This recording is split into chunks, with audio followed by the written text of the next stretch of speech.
Live tonight from the Charlotte Motor Speedway, LSRTV with you to say good evening, sim racing fans, and welcome to LSRTV's continuing coverage of the 2018 eSpeed Contender Series, where tonight the Bombtrack Fabrication playoffs continue from Charlotte Motor Speedway. So happy that you're with us on your home for sim racing and iRacing Live. Myself, Evan Pasoko, along with Andrew Cardinale and Gary Weaver at the LSRTV booth with you this evening. Our producer Hugo Louise is bringing us to you downstairs. Gentlemen, we'll talk playoffs and more as we go racing tonight for 133 laps. But the cars are trackside, so let's join them and take a look at the LSRTV starting grid for tonight's Bombtrack Fabrication 200. As always in this series, qualifying taking place earlier in the week, and it was Scotty Reinshield who qualifies on the pole for this one.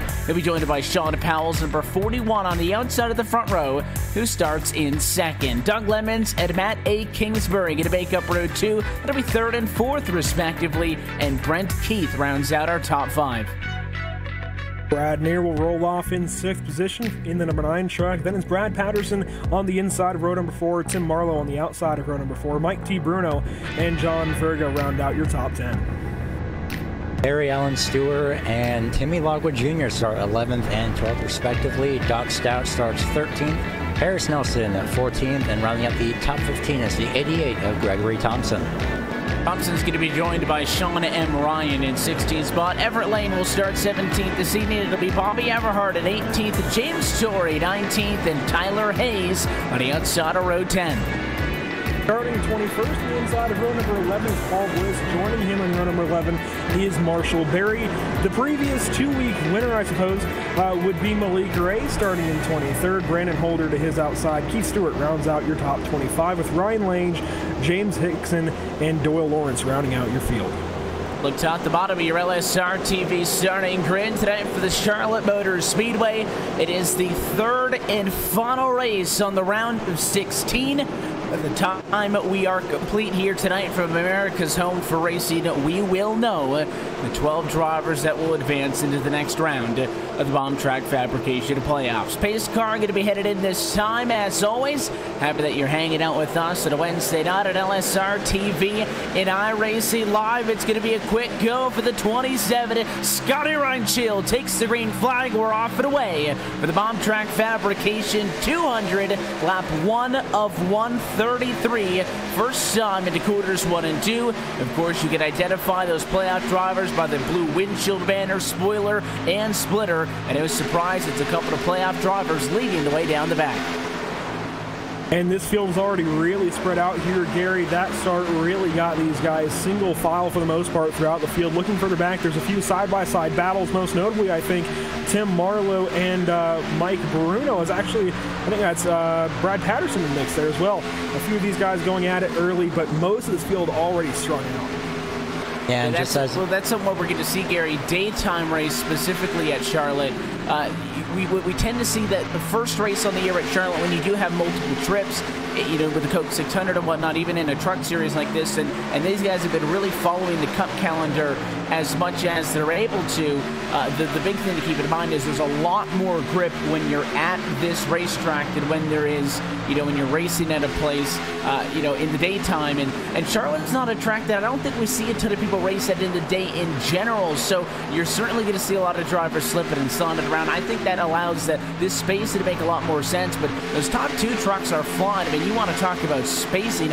Already the top 2 pulled out by a second over third on the back, and we're just now completing lap 3. Yeah, it's a very, very large gap, and like you mentioned, that time difference is going to be quite interesting as well. Like you mentioned, playing into effect with the grip, but right now it looks like Brad Neer in the bag, just barely on the outside of the top 10. He's falling back on the outside. He does have an opening right now, so like we've seen so far, just very quick side-by-side battles, and then mostly singled out for pretty much just about within the lap of that starting. So this daytime is going to be, like you mentioned, Evan, quite interesting, since while slipping and sliding, everyone's going to have to be very careful and take care of those right front tires as much as possible.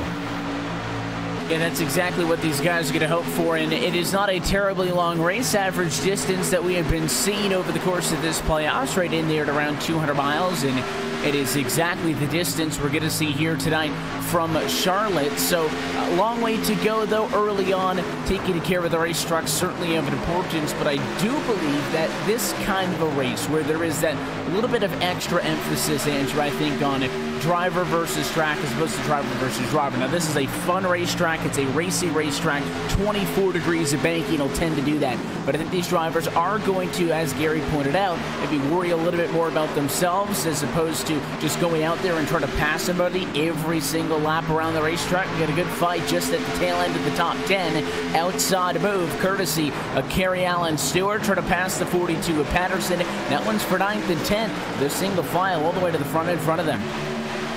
Yeah, Evan, of course, we aren't on the Roval today, which would have been a lot more exciting, I think, but this place is still going to be a little bit treacherous in a few ways. Obviously, we'll see if these trucks get loose or tight throughout the run. We'll see what they do. But either way, throughout a run here at Charlotte, generally during the daytime, your options get more and more limited as far as where you can make passes. So really, it's a matter of just getting track position when you can, and then just settling in, just racing the track and getting to the end of this race. There's not a whole lot they need to worry about as far as being in a big pack. I really thought we were going to see these guys pack up a little bit more, but obviously that's not the case so far, 7 laps in. 7 laps in, and this battle continues. Kerry Allen Stewart out to the inside of Brad Neer. Got the spot on Patterson, wants to get another one, and is going to complete that pass as well. So another position in the back pocket for the 56 of Stewart, who now moves into the top 10 spot. And even further in front, here's a fight. Mike T. Bruno up at the inside of Doug Lemons. Not much of a defense out of the Lemons camp there. Simply just stayed high, let the Amsoil Chevrolet go on through. And that'll be another change for position towards the front of the field. But, I think a good way to illustrate maybe how this separation plays out is 8th position through 25th position are separated by 4 seconds. That's the same time that separates first through P5. So there's certainly a lot of cars, even strength, but those top cars are really fast.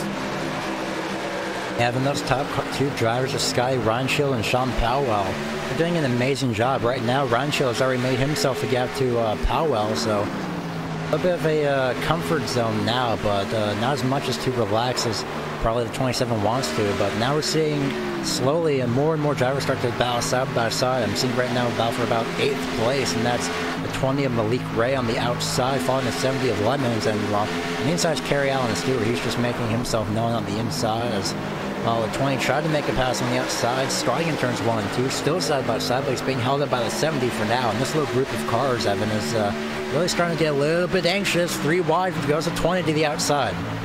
The 20 machine certainly made the move, but he backed out of it, thought better of it. So Malik Ray, your race winner for the last 2 times out from Vegas and from Richmond, has already punched his ticket into the round of 12, and he really doesn't care what happens in all of this. That's Doug Lemons hoping to just not have a terrible night, and he should be good to go as far as advancing into the next round of the playoffs. So because of the fact that the 20 really doesn't care, I don't think it means that Andrew is going to race around fellow playoff drivers with complete reckless disregard. I don't think that's the kind of driver that Malik Ray is, but certainly if it comes down to one of those aggressive battles for the race win late, he certainly has a lot less to lose than I think the drivers around him, who may be forced to not want to play that same game that he does, back off and take the easy route.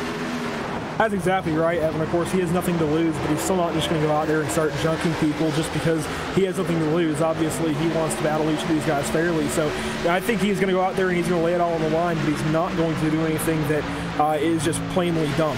So I think we'll see a pretty good race here out of Malik Ray, of course.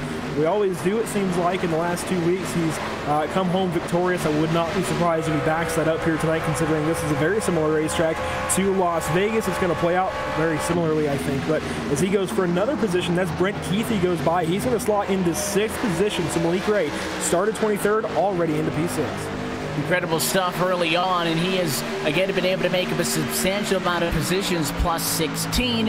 again, the challenge is now going to be making up time-wise. In fact, that last time by, it was a 1/10 of a second faster than the top 2 cars at a racetrack who just absolutely set sail. So you'll have to assume with Malik Ray starting so deep in the back that maybe he did not have an opportunity to complete a lap in the qualifying session that takes place on a Monday, a couple of days before race night, and that is a pattern that we see. That's how the series runs on a week-in and a week-out basis. So he'll continue to look for spots, no doubt. He'll certainly try to continue to pick towards the front, but I think a battle for the race lead may not be all that far away because Sean Powell started to close a significant margin in that 41 machine. It's Scott Aranshield now by just about 4 or 5 truck lengths. It was basically double that no more than 5 or so laps ago. The 27 simply made a mistake, missed a couple of laps, and it certainly appears like he's gotten his feet back underneath him, but I don't think Powell's going to be going away. Yeah, I remember a few laps ago that gap was about 0.57 seconds, almost 0.6 seconds. That's pretty much completely erased itself, and that gap was closed ever so slightly now to about 0.2 seconds as they come off of turn 2 onto the back straightaway. So Sean Powell may have saved his tires a little bit more than Aranshield has, and it's pretty understandable since Aranshield is, of course, leading, so he may have the mentality of, okay, I have to get out in front as fast as possible, but that did work. But now that allows the number 41 Sean Powell to save his tires, so during that about 0.6 second gap, that may have been Powell saving his tires. We'll see if that is the case. I mean, it's kind of ridiculous how fast they are.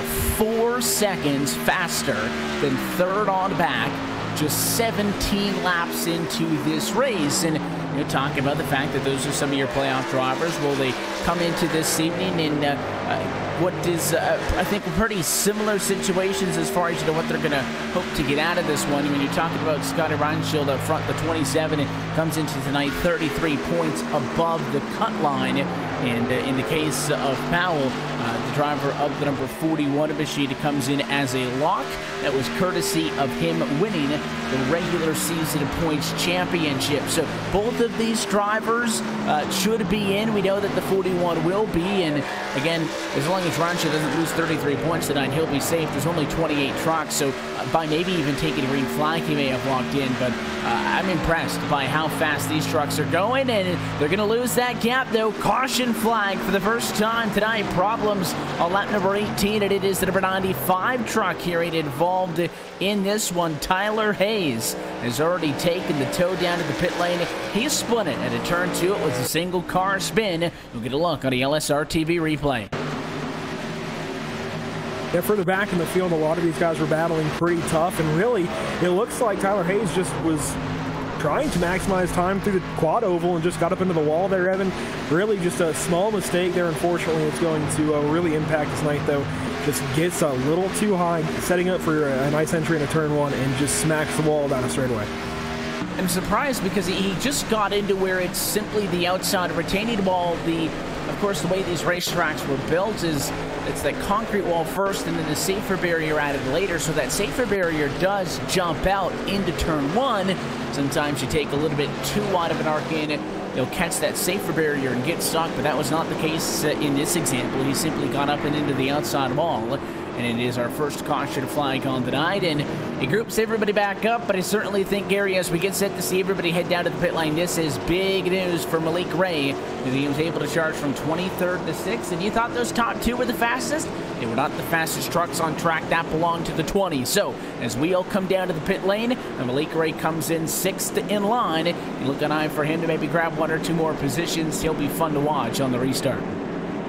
Yeah, I'm keeping an eye on him right now, and of course other drivers as they head into their pit stalls. It is, of course, lap number 20, so more than likely some of these drivers will be taking 4 tires just to see where they are and get their cruise out. Somebody's had problems entering their pit stall. That was Tim Marlowe in the 28. He slid through his pit box, unfortunately, and caught the inside wall ever so slightly, also overshooting, so that's not going to help him out as much, but definitely a little bit of bad luck for Marlowe. He does have the rest of the race to make that up, as the 19 is first off out of his pit stall, but at pit road, looks like it's going to be Aranshield Powell, 19, Mike Bruno, the 21, and then Malik Ray has actually advanced 1 position on pit road, Evan.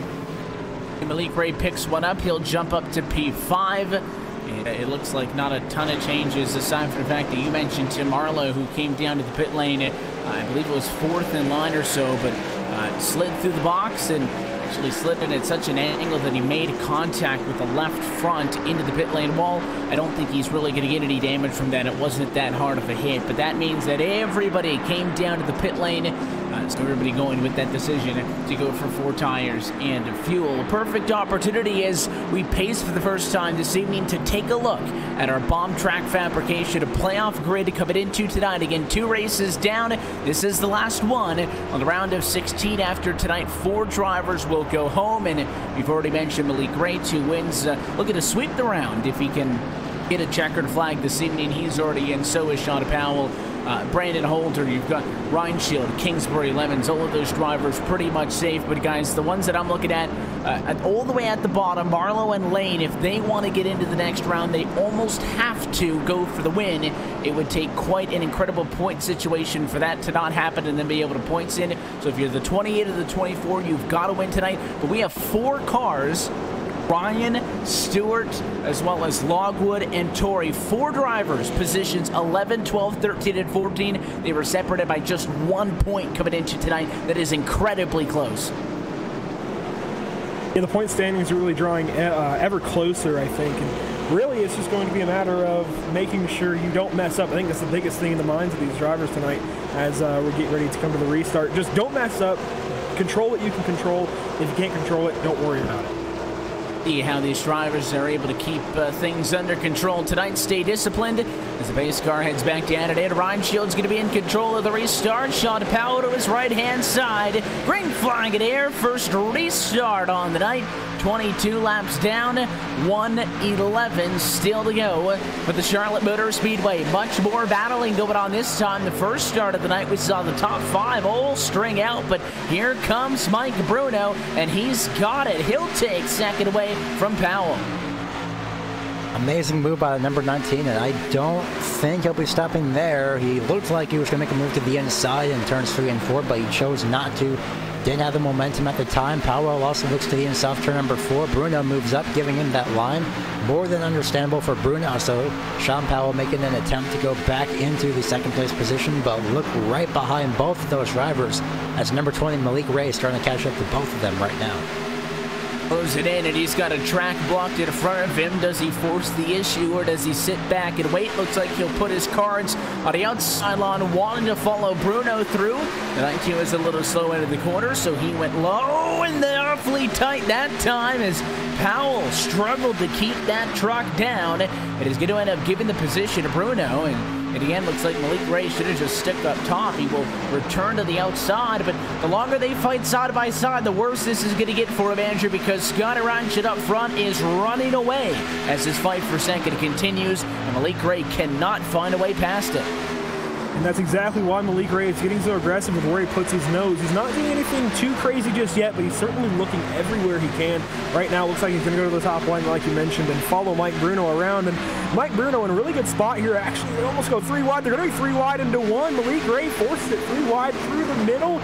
Gets Sean Powell a little bit tight on the bottom side. He washes up into 20. He backs out of it. A little bit of contact made there, but no harm, no foul. They keep it straight. Sean Powell going to lose those couple of spots and now fall into the clutches of Matt Kingsbury. But really, Mike Bruno's in a good spot up top. It's just a matter of how fast. Oh, contact, and Powell goes around. Kingsbury got in the back. 41 saves it. No caution, and we stay green, but Sean Powell's got a lot of damage. He lost a ton of speed in 2, Gary. He lifted after almost turning Ray into the quarter and then back down into 3. The 21 just completely drove through him on the inside of the racetrack. That was Matt Kingsbury, and he used him up and then some. And for the 41 machine, this goes from bad to worse quickly. He's fallen all the way down to 17th position of the damaged truck. I don't see him picking up speed anytime soon. Yeah, I don't think Kingsbury meant to do that, of course. It's just that he was taking the same line as Sean Powell, and well, next thing that Kingsbury knows, Powell is pretty much right on this front bumper, so that was more than likely unexpected by Kingsbury. Definitely wouldn't have done that on purpose, but of course that is just usually how it is. You don't think somebody's going to break, and then next thing you know, they do. So unfortunately for Powell, he's all the way back, and now I would say he's 20th, but the bright side for him, though, is that he's pretty much been locked in. So I believe on points, actually. So he is fine to advance, and he has absolutely no pressure for his run here this week. It doesn't matter to him. He is certainly going to be okay. Your regular season champion has had an all right stint in this opening round of the playoffs, but again, courtesy of getting the most points accumulated over the course of, I believe, looking back, it was a 25-race regular season. It doesn't necessarily matter, but of course, momentum, arguably a big thing. You want to be out there with the best race truck you possibly can have and race it against the drivers that in 1 week's time when we get to Dover, you're going to be on a completely even playing field. And bonus points, the automatic transfers headed into there. It's going to be 12 drivers tied on to points. 3 races to figure out who would then advance on to the midway point of the playoffs, leading into the round of 6. So as Powell continues to slide with damage, we got to reassess the situation up front. Battle is going on with a couple of trucks, and that final end, it was Paul Bliss and Tim Marlowe going at it, and Granier in the mix as well. Marlowe in the 28 drops back a tad bit. So a few groups of trucks here or there. Side by side, Gregory Thompson in the 5 of Brandon Holder. That one for 11th and 12th with the playoff driver and the number 5 truck up on the outside of the racetrack. But certainly we've gotten through those treacherous 3-4 laps or so off of a restart, gotten a little bit of space. Yeah, and Evan, as this race goes on, we've really got to focus more to the midfield as far as these Bombtrack, Fabrication, and playoff drivers, because really, Scotty Reinscheld has enough points that even if he doesn't win this race, he's in a really good position to move on. But right now, he is your leader. He would move on if he gets this win. Blake Ray, he's in. Mike Bruno, he's not even in the playoffs. So the top 3 really aren't that big of a story right now. You have to look further back to guys like Paul Bliss and Tim Marlowe, who you were talking about. And Tim Marlowe really shot himself in the foot in the pit lane, and I believe he did this a couple of times in Richmond, where he just missed his pit box just by a little bit and had those issues where he had to back up into his pit box. Now he's going for the move on Brett Keith right there, and looking to the inside of the 32 truck, might get that position, but either way, Tim Marlowe going to have to watch him. He's certainly messed up a couple of times these last couple of weeks, but has a really good chance to recorrect that. Well, we know he's got a fast race truck. He is trying to get a spot back. This time it is on Keith in a fight for 8th and 9th position, and it is way down on that white line. Marlowe getting it around the racetrack again. You're going to watch him off of the corner, especially here at this very loose daytime conditions. Hot, slick racetrack at Charlotte. Track temp's going to continue to creep up just a little bit as the night goes on. It's only 82 degrees out the sim, but that means 116 degrees Fahrenheit trackside. And that is not fun on tires or fun for drivers who like putting the right foot down and getting around this place nice and quickly. Malik Ray, though, is closing in a battle for the race lead. It is not to that point yet, but he's trimmed a couple of tenths off. It was now down to 0.8 between 1 and 2. You could, of course, keep an eye on those intervals, go across the top of your screen and find out who sits where at every single moment. But keep a half eye. Battle for the race lead going to be due up shortly, just not there yet.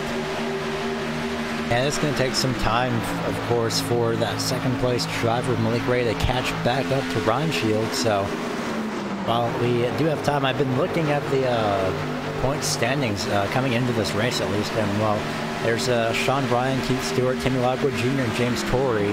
Well, 2 of those drivers are in, 2 of those are out. Sean Bryan and Stewart are in, Lockwood Jr. and Torrey are out. I'm looking at that number 4 machine right now, and he's currently sitting in 14th. James Torrey, who came in 1 position behind in the points at least, is right in front on Shrek in 13th, so a little bit of a mid-pack thing. So it's going to be quite interesting to see where all these drivers fall by the end of this race. We've certainly seen a lot of drivers moving up and moving down. Big movers. Paul Bliss has been pretty quiet in this one, but the Lowline Racing, Chris Vick Chevrolet, started 21st, only 2 positions in front of Malik Ray. So, the upper hand in that biggest mover competition does lean that slightest bit in favor of the Ray camp. But Paul Bliss, an incredible run at his own right, 21st to P5, so he's doing a very good job. And of course, any type of gained position is going to be big, but Paul Bliss came into tonight 16 points above the cut line, so pretty good, but a rough night would not do him well. In fact, starting 21st probably put him within single digits of being eliminated. So his chart at the front critical, and he just passed Patterson for P4. And looking further back through the field, looking at the 04 Sean Ryan now, he's actually not doing so great. He's in 15th position, but just in front of him is someone who comes into this race just 1 point behind. That's Timmy Logwood Jr. Those two are separated by 1 point coming in. They're currently separated by 1 point on the track. I believe they would tie if the race ended now. So these two in a bit of a battle here, and it really could mean a lot, this one position. If Sean Ryan can get back by Logwood, or if Logwood can get by the number 2 truck, James Torrey, that really changes everything. And let's not forget James Torrey, who comes into this race 1 point behind the 04 as well. So really these three right now on track are all just a point or two apart, and they're all on top of each other. And right now, Kerry Allen Stewart's been pretty aggressive getting by some of these drivers, so you never know, something could happen here. And Keith Stewart's right there as well. He's 19th position, so he would certainly be eliminated if he continues to run behind those other drivers. A mistake that time to Kerry Allen Stewart, though, is no good. And 56 will recover, but Logwood stays in front. Kind of funny how you could go racing for the hundreds of laps that we've done so far in the open round of this playoff, and then you come into this separated amongst 4 drivers by just a single point, and you've got 3 of them running at nose to tail there in the center of the pack, where arguably it's going to be the most difficult race to run. The guys up front, very easy to settle into a rhythm, get into a groove, and just log laps. That's the way that you survive these 200-mile affairs. But for these guys mid-pack, they're going to be elbows up so far, and I don't see that ending anytime soon. Battling continues. This could very well come down to a difference of 1 position by the end of the race as far as getting in or going home. You have to be very careful on where you place your car and what moves you take, especially since we're not exactly halfway, though. Of course, we are closing in on that at this point, which is in about roughly a 20-plus laps time, about 25 or so laps. So it's going to be even more interesting to see how, if even some of these drivers that are near the cutoff line, it's going to be interesting to see if they would actually get either more aggressive or they would just back off, let everyone else maybe take each other out, and then come in at the last second and steal a position away from one of these drivers. And these drivers, of course, when you're running in a series like this eSpeed Contender Series, a lot of guys in here have live spotters, live crew chiefs, a lot of them constantly feeding them information. More so that comes into effect if it's like 7 points to somebody, 8 points to somebody, and you've got a spotter trying to keep an eye on a handful of drivers. When you come in knowing that you're 1 point off of 1 driver, that's 1 position on the racetrack, so you're just looking for that name, and the best thing that you can do to help yourself out, finish in front of them. Now, of course, there's certainly other factors that build into something like that. Bonus points, lap sled, all of that will certainly affect the outcome of a race, but when it's 1 point, you know your objective. Beat those other drivers. Of those 4 that are so close to each other, only 2 of them going to be able to go on again. Not even guaranteed that it's any of those drivers in that group. Brad Neer came into tonight only 7 points above the cut line. He's in a very good position to P7 right now, looking to defend. Somebody like the Paul Bliss also running very good in P4. So a couple of those critical drivers there just above the cut line having very good openings to this race. And a bit of a contrast here. We're talking about a lot of guys that are doing pretty good here tonight, guys, but if you look further back, we talk about Doug Lemons early. He started 3rd place. He's currently 21st, and while he has a really large cushion coming into tonight's race, he's not entirely out of it yet. He's only 24 above the cut line, and should he finish it back in these last few positions, there is a chance that he could possibly get knocked out. It's a very slim one, but he's really got to step something up, and obviously he could be sitting back for a little while, trying to, I guess, just wait things out, but as he's getting passed by Doyle Lawrence and Doc Stout, I can't really believe that right now. The 70 just doesn't look good.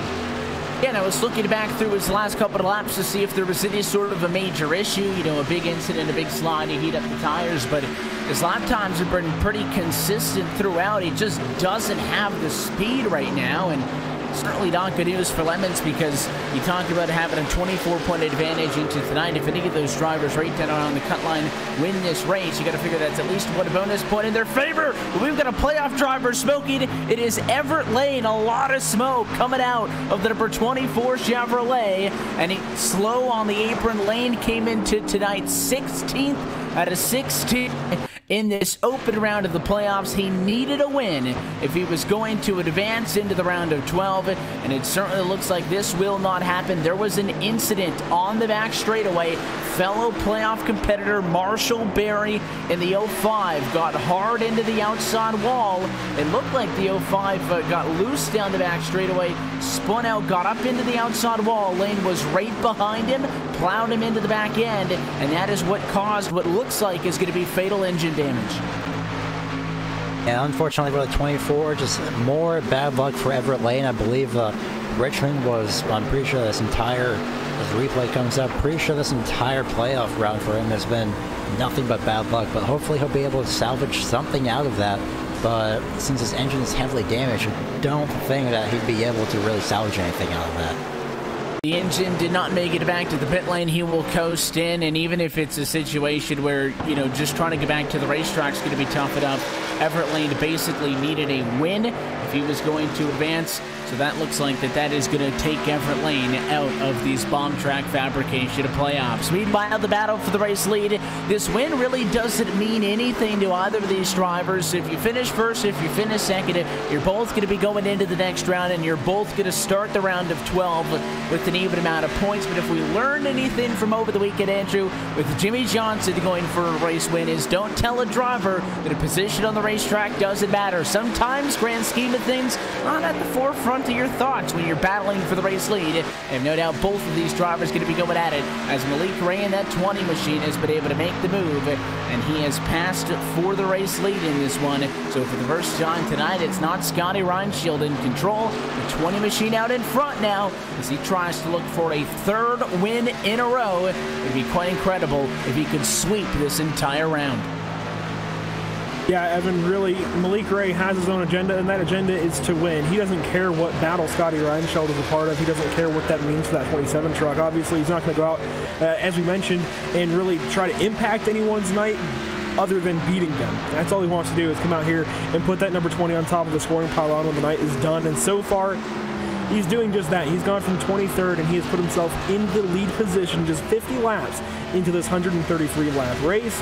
And honestly, I don't know how you can bet against this number 20 truck. This is honestly very Andrew Freenars-esque in terms of just winning races and at least performing each week back-to-back. Yeah, certainly kind of echoes what we've been seeing on Monday nights with the Full Throttle Real Sim Racing Cup Series, where Andrew Freenars' 4-race win streak now. He has won the opening 2 rounds of that round of 16, and he'll go for the sweep when they head to the current iteration of this Charlotte Motor Speedway Roval. That one next Monday here on LSRTV and iRacing Live. Tons of action as well coming up, because tomorrow more action here at the debut of the Sester Series and LSRTV. So tons of stuff as we work into championship season. Just keeping an eye strictly on the intervals alone, though. Scotty Reinshield got caught by Malik Ray. Now, to be fair, it wasn't nearly as quickly as Malik Ray was making it look in that first stint. He kind of had to inch out to him to get the job done. However, Gary, Reinshield's not really dropping back at all. He's kind of camped out 3/10 off of Ray and sitting there.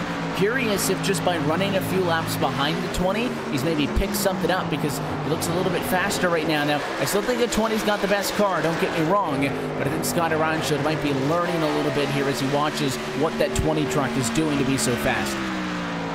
Yeah, he's just staying in that mirror again, and while last time around 2/10 faster was Malik Ray, 32.3 versus 32.5, so Reinshield, again, like you mentioned, just sitting back, not really doing anything. Of course, we are on the essentially a second run since about lap 23, I believe, so it could be that Scotty Reinshield is waiting to see what move Malik Ray could make in terms of heading to pit road under green.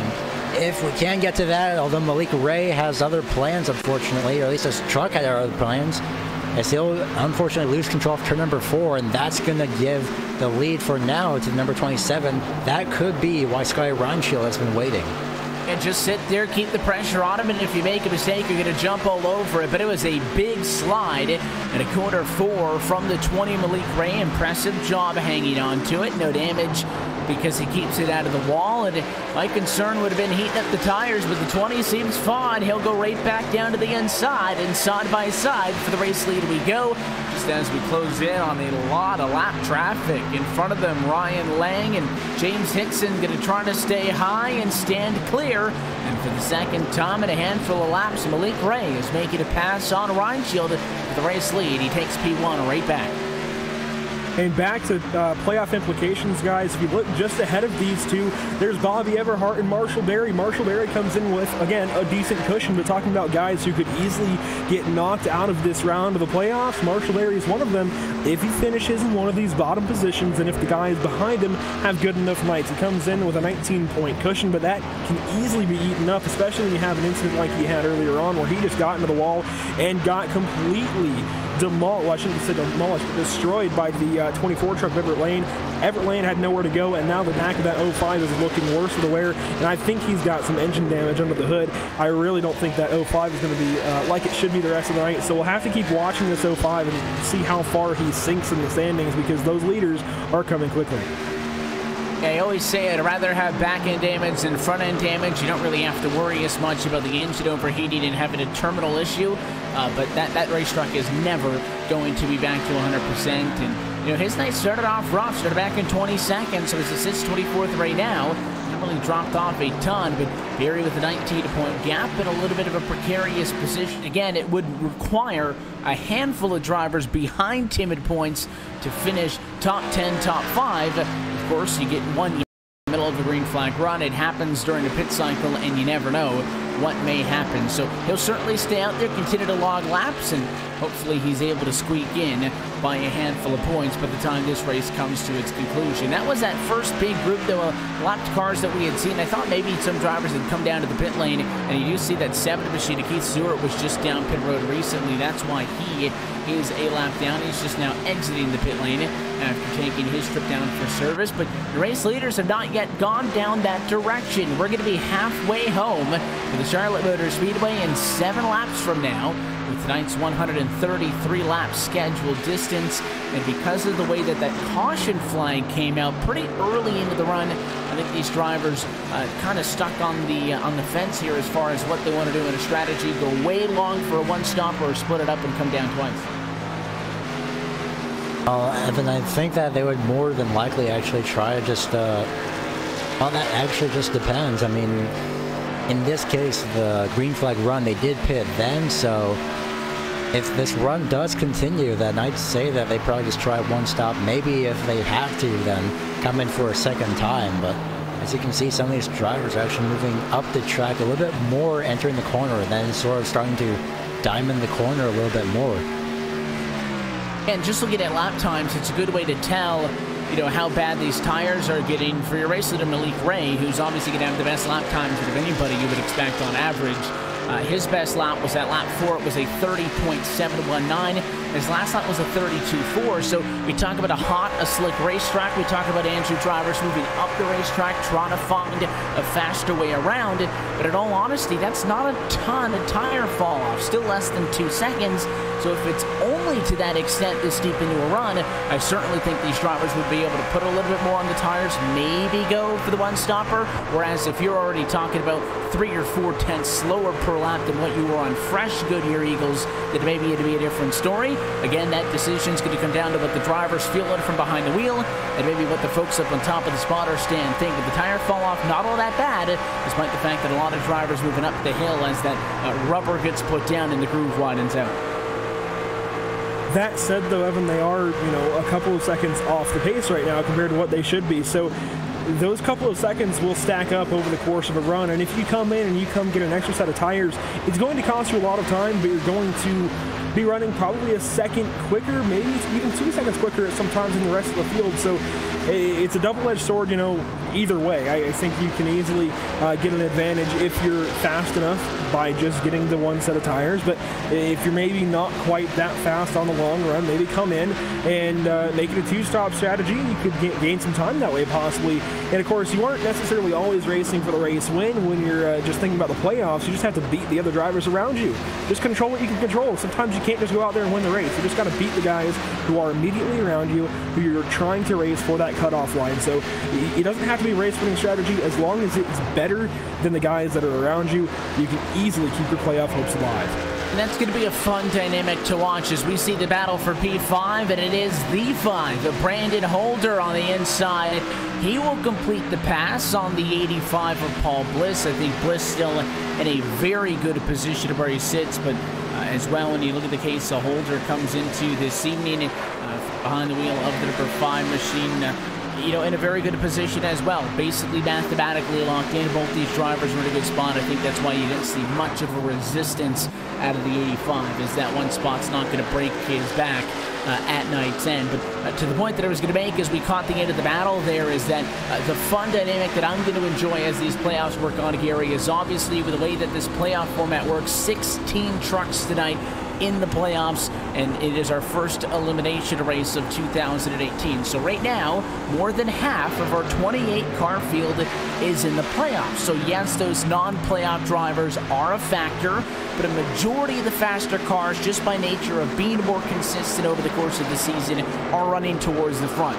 When we get to 12 cars in the playoffs, now it's going to be less than half of the field is involved. And then when it gets down to 8, and by the time we get to Homestead, where only 4 cars remain, only a fraction of the cars on track are going to be in the playoffs, and that's certainly going to be a dynamic as we see cars headed down pit lane. The 5 and the 9 both come in for the tail end of the top 10. That's the same with the 4 of Timmy Logwood Jr. as well, who was also in pit road sideways in the pit stalls of the 05. Goodness. Well, of course, he is he's pretty much a lap down, I believe, maybe multiple, unfortunately, so not really affecting him, at least. Well, it definitely will later on. So he's out pit road. So is Brendan Holder. Brad Neer leaving pit road. Brad Neer had a wild pit entry as Timmy Lockwood Jr. also gets released from his pit stall. So the 6 of Brad Neer, the 9 of Brad Neer rather, almost completely spun out, entering pit road, and he was trying to slow down for that pit road speed, but he did manage to make it without any trouble. We'll see how all of this cycles through. Curious if these early pit stops from some of the top cars are going to force somebody like a Ray, a Reinschild, or Bruno down to the pit lane, but it has not been the case.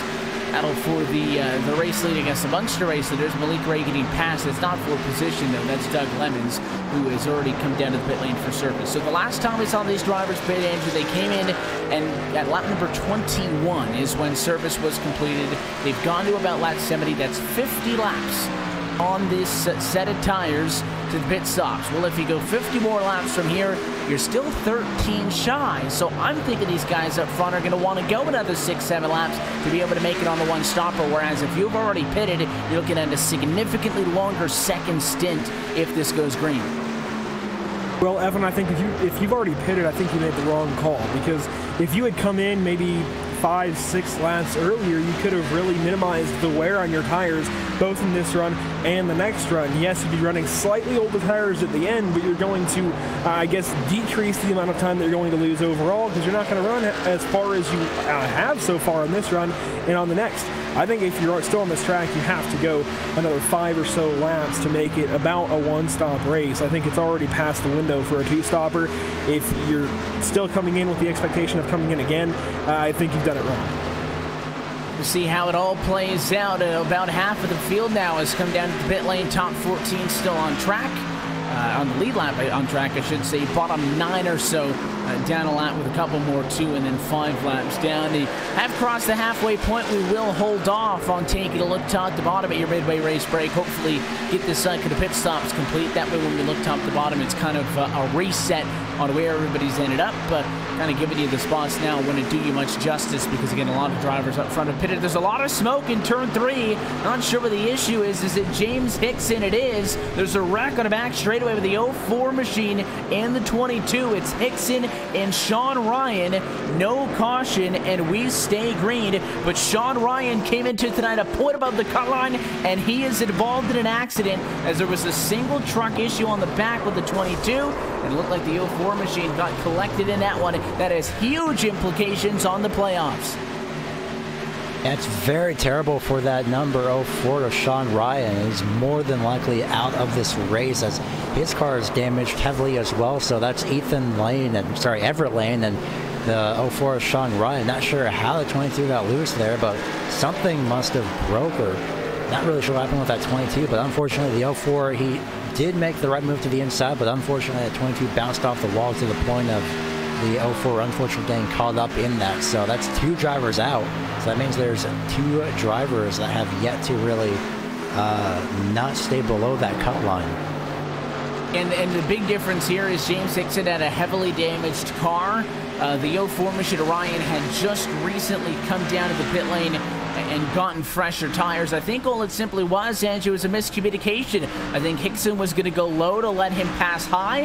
When he saw that the 04 was staying high, he tried to pull back up the hill, and that car was so damaged he lost the handle. But we talk about the drivers not being in the playoffs, being a dynamic, and in that case, it's a non-playoff driver that will kill the championship hopes of the 04 Chevy. And all of that, though, by the way, no caution, still green.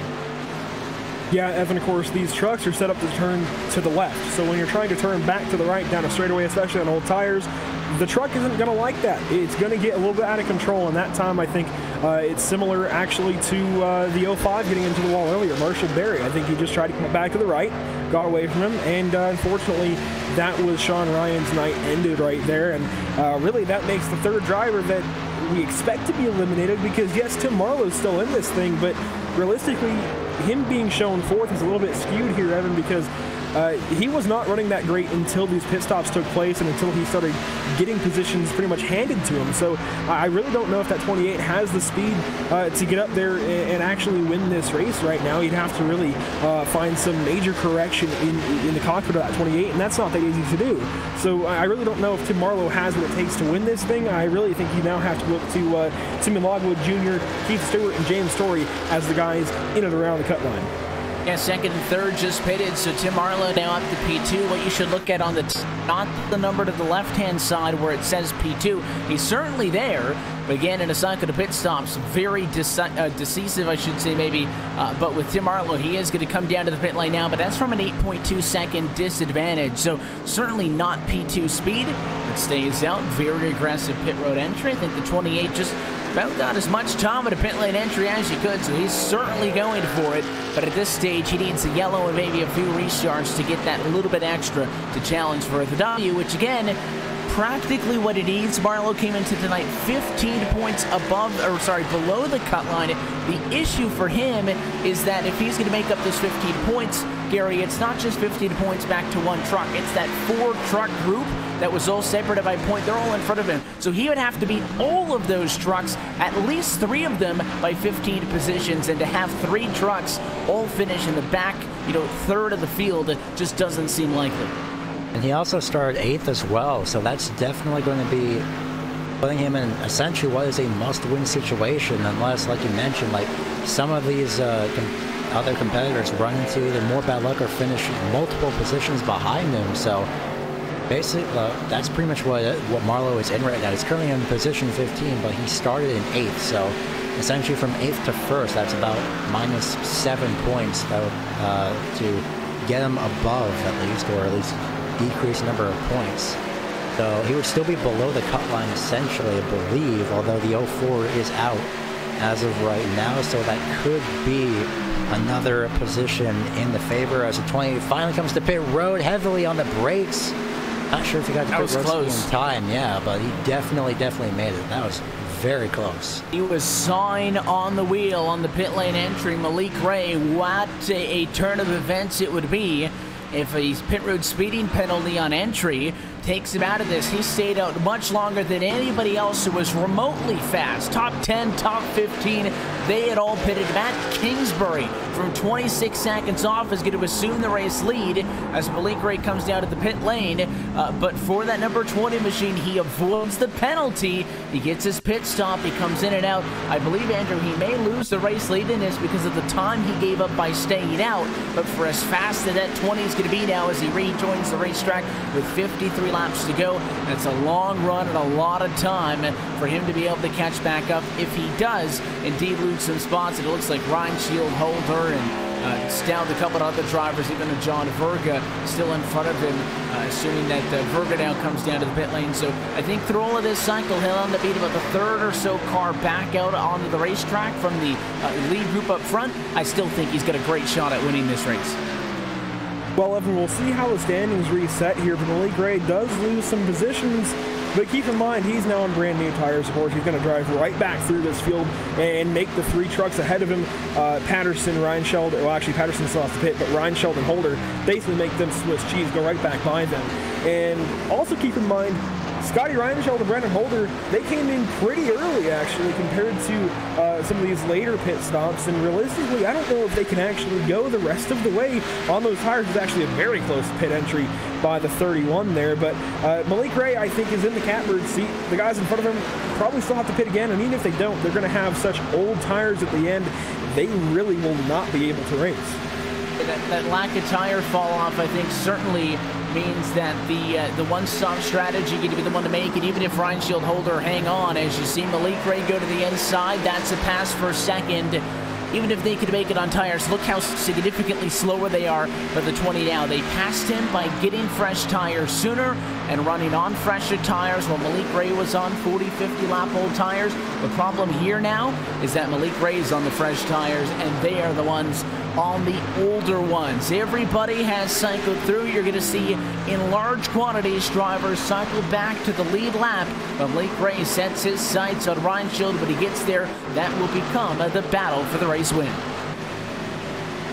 It's going to be very close as Malik Ray again got very close to the wall of turn number 4 for the, as far as I've seen, at least the second time tonight. So goodness gracious, that 20 is on a roll, though, in terms of lap times. Well, he's almost a second faster than Sky Rancho, so that number 20 will have no problem passing the 27. So it's very unfortunate for Rancho, though, as I believe he was also in the lead at one point at both races of Vegas and Richmond. So every time he's been in the lead, the 20 comes right back up, and there he goes, straight to the back bumper, pushing almost 3 wide. To the inside goes Malik Ray for the lead, so it's going to put Rancho back into the second place position, and that time it was only 0.2 shy of being 1 whole second faster than that 27. Just incredible speed out of Malik Ray. If the drive from 23rd to the race lead with only 1 caution flag in between wasn't enough, then I'm not sure what else we're going to be able to show to convince you that Malik Ray is bad fast. It's between him and himself now, but a chance of not getting a yellow as he looks to sweep the round to 16. Quite late on this one, admittedly, but now that we have cycled through all of this pit service, now we'll take the opportunity to look top to bottom at our iRacing Midway race break, brought to you by iRacing, the world's premier online racing game with professionally organized racing from NASCAR, IndyCar, IMSA, and more. At lap number 87, Malik Ray has pulled away from Scotty Rancho, your pole sitter, fast but not fast enough, as he'll start to slide to the rear view mirror with Mike T. Bruno third, Brandon Holder fourth, and Tim Marlowe trying to challenge for a race win, who sits 9.2 seconds off in P5. Keith Stewart currently runs in the number 6 position with Brad Neer scored 7th. Paul Bliss, one of your other bigger movers, he's up to P8 with Timmy Logwood Jr. in 9th. And in fact, Matt Kingsbury is going to take that spot away. So it'll be Kingsbury 9th, and then Logwood rounds out your top 10. Gregory Thompson comes into this halfway break. P11, James Story, a playoff contender we've been talking a lot about, currently in 12th. That's an important truck to watch. Doug Lemon's currently 13th. Making a comeback here, guys. Brad Patterson 14th. John Verga 15th. Sean Powell 16th after a dismal start after some contact. Kerry Allen Stewart 1 lap down, as well as the rest of these guys, actually. Patterson, Verga, and Powell. Kerry Allen Stewart comes in 17th. Brent Keith, 18th. Doc Stout, 19th. And rounding out your top 20 here so far is Noel Lawrence. And the rest of the field, 21st is Bobby Everhart, who is running. Marshall Berry, 22nd. 23rd, Ryan Lang. 24th is James Hickson. Sean Ryan sits in pit row in 25th. So is Perry Snelson, 26th. Ever Lane is out of this race, unfortunately. And Tyler Hayes also sitting in pit road, running out the 28-car field. Going to be looked at the bottom at your iRacing Midway Race Break. For more information on the wide variety of sim racing possibilities online, you can visit iRacing.com to sign up today. And as we continue to work into these Bombtrack Fabrication playoffs, we should also say a big thanks to tonight's title sponsor as well, Bombtrack Fabrication. Bombtrack Fabrication specializes in building custom race cars and CNC machine chassis components for both racing and industrial sectors. All their components are made in the USA. For more information on how to get free shipping at up to 5% off of your first order, you can go to bombtrackfabrication.com. The proud title sponsors of both the Bombtrack Fabrication playoffs and tonight's Bombtrack Fabrication 200. And longer 200, just over 43 laps to go in this race now for the Charlotte Motor Speedway. Happy that you're with us on LSRTV and iRacing Live. Evan Pasocco, Andrew Cardinale, Gary Weaver up top with you, with our director Hugo Louise downstairs. Malik Ray setting off and into the sunset. I'm not sure if the number is going to be many more than maybe 8 or so trucks that are on the lead lap by the time this thing's over with. Yeah, this field is really getting cut down as far as the lead lap drivers. And, I mean, James Torrey is the next on the horizon. Then it's Timmy Logwood Jr. Those two, if somehow they come together, are going to be in quite a heated battle, considering those two come into this race. Tied to the Bombtrack Fabrication playoffs. And really, that's the battle we have to watch, considering Sean Ryan out of this race. Don't have to worry about him anymore. Brad Muir doing great. Paul Bliss doing great. Even Brent Keith doing pretty good. Marshall Berry might be, I guess, slaughtered into this battle, but realistically, it's going to be really tough for him to lose enough points to be eliminated here tonight, guys. Meanwhile, Sean Ryan, who came in this battle, that's just separated about a point. He is also out of this race. So really it comes down to the 2 and the 4, considering how strong the 7 is currently running. And actually, no, I think he pitted, so he's actually now in 20th position, so I eat my words there. He's actually 20th and would be out of these playoffs. And when we talk about the decision, he decided to come down to the pit lane. Keep in mind that pit stops happen at lap number 21 under the one and only caution flag. He pitted very early at lap 57. Gary, I kind of discussed with you the difference on what the call was going to be, two stops, or one stop. Clearly, by pitting that early, he would not be able to make it to the end, so he just pitted again at lap 90 and got fresh tires, yeah, but not sure how much you're going to be able to do that. It is a long run. I'll give him that. You got 40 laps. If you're a couple tenths faster, you're going to make up a significant amount of time. But when you look at the grand scheme of things, if you're that 7 machine of Keith Stewart, you came into tonight, you have to beat Ryan, Logwood, and Torrey. Well, Logwood's 10th. Torrey's currently scored in the number 11 position, so you're chasing down both of those guys. And in the case of Sean Ryan in the 04 machine, you're ahead of him. So right now, I think Keith Stewart is the first driver on the outside looking in, and he's an entire lap behind the trucks that he's chasing. Yeah, it's not really the most comforting thing, but he is, like you mentioned, ahead of Sean Ryan, who was also ahead, coming at least in the points, coming into this race. So Keith Stewart also has 6 more position in his favor from when he started. So every position passed, I believe, was actually a point as well. So it's going to be very, very close for that number 7 machine, but hopefully he can somehow get the luck of the draw and end up back into the round of 12 by the end of this night.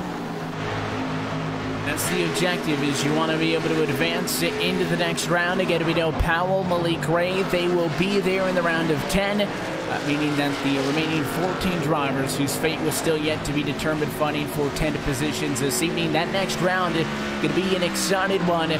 Starts off at Dover. Short track's always a ton of fun. It'll close kind of on a mellow note at Kansas, where I think you can just kind of go to the racetrack, put in a ton of practice, and find success. You can be good at Dover and stuff just happens. But the big wild card race in that one is going to be Talladega, right in the middle of it all. That may be, I think, one of the hardest rounds to survive through, as we then cut 12 down to 8. But to not get ahead of ourselves, still looking to get down to the end of this one from Charlotte. 34 to go on what has been, to this point now, nearly what is a 78-lap green flag run, I believe. We get all the way. I'm not going to make a prediction either way without knocking on wood.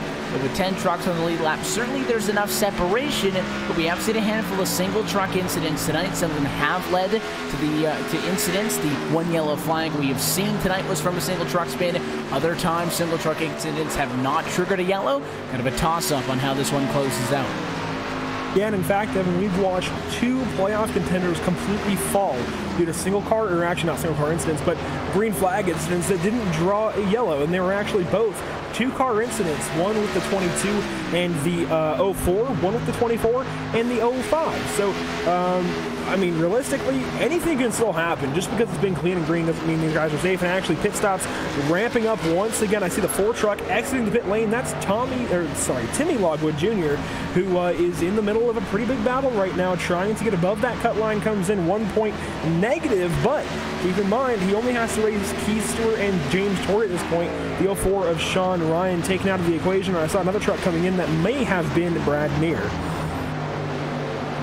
And Brad Neer's a name that we've certainly done a lot of talking about, and that 9 machine exits the pit lane now, so he's also going to be one of those drivers who does have to make the call to go for the 2-stopper. He pitted significantly later than what we saw out of the number 7 machine of Stewart, who we were just talking about a moment ago. Brad Neer stayed up about 8 laps longer on that first run, and I was awfully close to getting an unsafe pit exit. That's something that recently on the iRacing service, Gary, has been a lot more strictly enforced. You cannot bring those right side tires up and onto the racetrack before you get across that blue stripe on the exit of the flat of the track in turn 2. You cut it close there. It's caught me a couple of times. Certainly these drivers know how to get around this place, but it is a very wide sweeping flat apron. It allows you to stay in the gas if you want to be very aggressive and make up some time, at the risk of course, always a chance that you get loose and you get a penalty. And there is a caution flag on the back straightaway. It is Doyle Lawrence in the number 8 Chevrolet, and it will be a single truck accident. And stop the presses, because this race is far from over as the 8 truck loses it at a turn 2. I completely just lost it off of turn number 2, so definitely completely all grip is gone. So that line that he took may have been one of the causes. He almost had it, but unfortunately he slid right into the opening of the inside wall, and I spun again, actually, just entering pit road. Just wrecked again. He got into the wall pretty hard there. Yeah, so coming back into pit road, but like you're mentioning, Evan, as it's going to be interesting to see who takes pit stops and who doesn't. That exiting the pit road, that has gotten me a few times as well. So I believe they've actually gave a small bit of lenience for those right side tires, but not a lot to where you can just try and keep those above. So definitely going to be key under green, especially with that flat apron. You could definitely lose traction as Malik Ray comes to pit road and multiple drivers stay out. Here comes Sky Ronchiel. Drivers headed down pit road. It's going to be Ray Reinshield, Bruno, Marlowe, Bliss. I bet if you're one of the drivers who just pitted for your second stop, you're really hoping this yellow came about 5 or 10 laps ago. There were only 7 trucks scored on the lead lap at a moment of yellow. So if I'm 8th on through 20th, I'm staying out and I am getting to my lap back. And you are certainly, I think, late race yellow might breed some more late race cautions. You might get an opportunity on a later caution to come down, get your tires, to then fight for it. But right now, the race is amongst the 6 trucks onto the pit lane to 4 tires. The call for the 27, and for Reinshield, he is going to race Malik Ray off of the pit lane, not even close to making it a challenge. It'll be Ray off first, Reinshield, then followed by Bruno, Marlowe, Kingsbury, and looks like Paul Bliss there also. So no changes. Maybe Gregory Thompson slides a spot back, and they all cycle through, but not a lot of changing onto the pit lane. And unsurprisingly, Andrew, aside for the drivers who stay out, look for the wave by, everybody up front wants those 4 tires. Yeah, this really comes out at an awkward time, and cue Larry Mack, because this changes everything. Of course, the guys up front going to come in and get tires, and they're going to be fine pretty much in the top 7 or so. But everyone else is in a really interesting spot because the guys who just came in and got tires might be 2 laps down. Actually, James Hickson gets the wall there in pit entry, might have had an issue downshifting, and that's really unfortunate for him. But really, if you just came in and you were already back a little bit, I think realistically your race may have just ended. If you're a Marshall Berry, for example, I don't think there's much of a comeback that you can make at this point. But if you're a lap down and you just pitted, obviously you get the wave around and you're in kind of a bad spot because you're at the very end of the field. If you haven't pitted, you have to pit. You can't really stretch this fuel. I think it's maybe on the verge of maybe going the whole way if you're one of the final few guys to come in who are planning to do 2 stops, but realistically, I just don't know if you can go this caution without pitting. And we'll see, you know, if drivers do have opportunities to pit later on. The saving grace, I think, is that you're obviously at a disadvantage here, having to go, you know, to neglect the trip down to the pit lane just to get back to the lead lap. But if there's any saving grace, I think it's late race restarts, tend to trigger cautions, and more late race restarts. And on top of that, there's cautions. Cars are wrecking, and you never know what happens if you get into a couple of late race cycles like this and it all gets insane. Charlotte race that was going to be dictated by strategy and discipline on pit road, making the right calls. Now they come down to who's got the most guts headed into turn 1 off of a restart.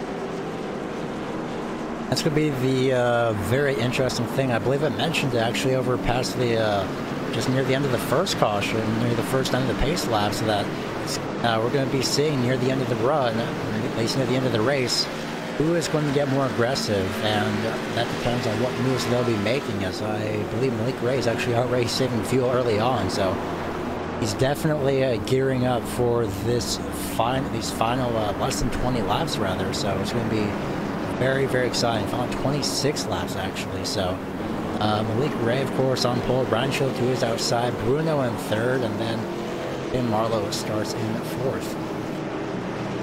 See how they double up as we head down the back straightaway. Lights out on top of the pace car. This restart going to be brought to you by Joel Real Timing, the official timing software of LSRTV. Whether you spend your time on the sim, behind the wheel, on the pit box, or from the spotter stand, JRT is the go-to software for timing and scoring analytics. Download the full pro version today at joel-real-timing.com. Pace car to get out of the way, Malik Ray to leave the field behind. A green flag in the air with 107 laps complete, 26 laps to go from Charlotte. And if you let that 20 get away, he's not coming back. Ryan Schild hangs on to P2 as Bruno tucks in line. You're going to need a lot more variables than just one random caution to beat Malik Ray. It's going to take a lot for Scotty Ryan, Schild, Mike Bruno, anyone to get up there. The story that comes to mind at this point is going to be the 28 truck of Tim Marlowe up in P4. What a big comeback for him. He was not looking that great through the mid stages of this race. Now put in the top 5, looking for more, looking to the outside, looking for 3rd place, but right now there's a 27 truck in his way. He can't get by the 19 just yet unless he goes 3 wide. But either way, Tim Marlowe maybe get into the next round. It's still going to take a lot, but he's certainly at least doing what he has to do, getting this race back for himself and really keeping himself easily right now, controlling what he can control and just putting that truck in a great spot. Now, finally making the pass for 3rd. He makes the pass for 3rd as you see Marlowe up on the outside. The 19 tries to stick with him. I just don't think he has the speed in it, and I think it's going to be a race high for the number 28 machine if he makes the move. He does. Marlowe now clearing into 3rd. He has been as high as 2nd on a cycle of pit stops, but we have never seen him this high under a green flag run, and he wants to make another move as he looks to the inside of Ryan Schild, doing everything he can to go from 15th to get above the cut line, and the fight is for 2nd. Marlowe to the inside of Ryan Schild, and Malik Ray backing up to these cars a little bit, not pulling away. The longer they go side by side for 2nd, the better off it is for the 20 in front. So you got to make the move, you got to make it fast, as the 27 not giving up. It's going to hurt both of them. Ryan Schild is, like you mentioned, not giving up that position. I believe Malik Ray is at 28. Marlowe now falls off pace just a little bit. I believe Malik Ray barely got the wall off turn number 4. He may have just missed it by a few inches. So, like you mentioned, the longer these two drivers battle side by side, the longer, at least the more advantage that number 20 gets. So for now, he is more than safe as that number 20. In a very good position, effectively defends the position. curious if that, 20 saving anything. He hasn't really looked like it's been a car that was, slow on short runs and great on long runs, or vice versa. Like sometimes we see it just looks like he's been very fast, period. Nothing else needs to be said about it, but he's kind of been inconsistent since the restart, Andrew. One lap he'll have a couple of tens to the good. Last time by, he kind of flattens it out, but the lap before he lost time. So Malik Ray, listen, that's a guy that's going to be cool and calm under pressure, but Ryan Shield's got a legitimate shot at winning this race without another caution the way it runs now. Marlowe's there, Bruno, they're all there within 2 car lengths of the 20. This entire front pack of cars right now, this whole top 6, I think, is in a really good spot here, Evan, considering Ryan Sheld can make that move. But really, if anything happens with those two, suddenly that means Tim Marlowe's in a great position. Maybe even Mike Bruno, if the top 3 have a bit of a battle that goes on, he can try and sneak his way through. So really, this whole top 6 is in a really good spot right now. Although, looking just outside that battle, James Torrey, I have to talk about him, considering he's in that battle right now with Timmy Logwood Jr., Keith Stewart, and really that's about it now, considering Sean Ryan is done for this race. But James Torrey was a benefactor of that yellow, and when it came out, he's actually solidly in 8th place right now, has a ton of time back to 9th, and really can just ride around at this point. The 7 of Keith Stewart, 4 spots back. You look further back to the 4, Timmy Logwood Jr. just made a pass for 17th. He's still 9 spots back of this 2 truck right now. Really, James Torrey is in a great spot. He's in a very good position. That's all you can hope for, is to get late into these races. And a caution flag is going to mean that we're not done yet. Problems on the back straightaway, and it is heavy smoke down on the apron at 3. Gregory Thompson in the 88 machine. It was a move going into quarter number 3, and that's not what you want to see for P5 and 6. Paul Bliss making a move to the inside of the racetrack. The 88 goes down the block, and it's not going to work. I'm looking at it right now. It certainly didn't work. It looks like just a move at the last second by Paul Bliss, and then the 88 goes to follow the 19 through, possibly for a draft, and unfortunately I was just right in front for that number 85. So unfortunately, heavy damage for the 88. Heavy damage for the 88, and of course the concern is with Bliss. Came into this race 10 points above the cut line. He was fine where he sat. He gets a penalty, gets kicked to the back. He may find himself on the outside looking in. Now's when you're going to see drivers go for the tires, and if there's any time this evening that you feel like a call could be made to either stay out or go for 2, now's the time to bust it out. It looks like all the race leaders are headed down pit lane. If there's a strategy call, it's going to happen from the pit box. Yeah, if you're a Keith Stewart or Brad Patterson, now is the time to maybe consider 2 tires. Get yourself launched up into the front of the field. I don't think they're going to, but it certainly be the time, like you mentioned here, Evan. Malik Ray off and away very quickly. I think he's going to retain that race lead. That number 20 just does everything he needs to do, it seems like, and does it perfectly. Gets off the pit lane very quickly. Tim Marlowe actually exits in P2, so that's big for that 28. Also want to mention, as far as this 85 goes, with that penalty going to the back, I'm not sure he's still in this playoff grid, I guess, if you will.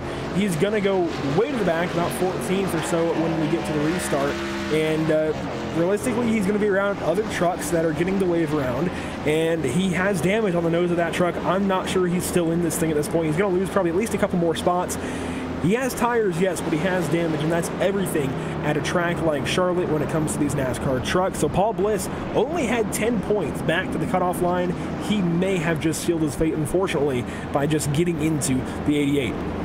It's going to be tough if that's the case. And again, math isn't as simple as if you don't finish in the top 10, you're done. Because again, it's still going to require some drivers behind him to pass him. You have to look where Sean Ryan is, who's still behind him on the racetrack. You'd have to look where Keith Stewart is, who is still, down a little bit in the standings. Keith is only going to be about 2 spots in front of him. So Paul Bliss might be okay, but certainly that exchange headed into turn number 3 has made his life a lot more difficult, I think, than it needed to be. And There's going to be another whole host of trucks who stayed out. I think you'll see with the lights going on top of the pace car this next time by.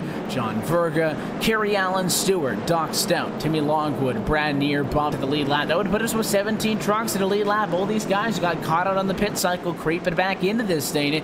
And it is going to be another Malik Ray restart, but I cannot overstress enough how critical this is going to be for Tim Marlowe. He is right there in a position where, again, I still think it's going to be that he needs to win this race.